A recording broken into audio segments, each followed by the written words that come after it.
አንድ ሁለት ሶስት አራት አምስት ሰላም እንዴት ናችሁ የቻናሌ ተከታታዮች? ዛሬ ኢትዮጵያውያን አርቲስቶችን እናያለን።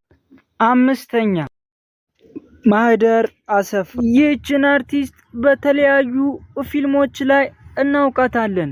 ታዲያ በፊልሞች ላይ ብቻ አይደለም ታዋቂ የሆነችው፣ ኢንስታግራም ላይ የተለያዩ ማህበራዊ ድረገጾች ላይ በምታጋራቸው ፎቶዎቿ ይች አርቲስት ታላቅን መወዳጀትን ታዲያ እኛም የአምስተኛነትን ደረጃ ሰጥተናታል። አራተኛ ሰላም ተስፋዬ። ኢትዮጵያ ካፈራቻቸው አርቲስቶች አንዷ የሆነችው ሰላም ተስፋዬ በውበቷ ዓለም ያውቃታል። በውበቷ ኢትዮጵያውያን ተደመውባታል። ታዲያ ይህች አርቲስት ኢንስታግራም ላይ የተለያዩ ፎቶችን ታጋራለች።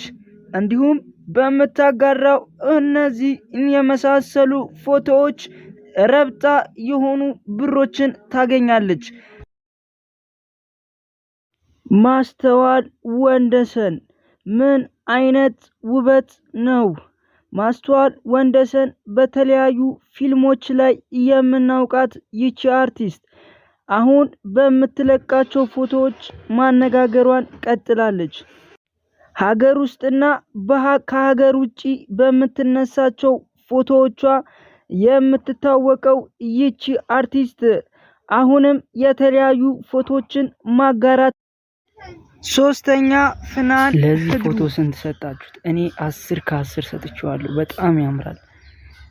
ሁለተኛው ፎቶ ደግሞ ይሄ ነው። 8 ከ10 ይገባዋል። በጣም ታምራለች። ፍናን ህድሩ ትባላለች። ሶስተኛው ፎቶ ደግሞ ይሄ ነው። ይሄ ደግሞ 10 ከ10 ይገባዋል። በቃ ምንም የሚያንሳት ነገር የለም። በቃ በጣም የሚያምር ፎቶ። አራተኛው ፎቶ ደግሞ ይሄ ነው። ይሄ ደግሞ 10 ከ10 በቃ አበሻ ቀሚሱ ብትሉ ሁሉ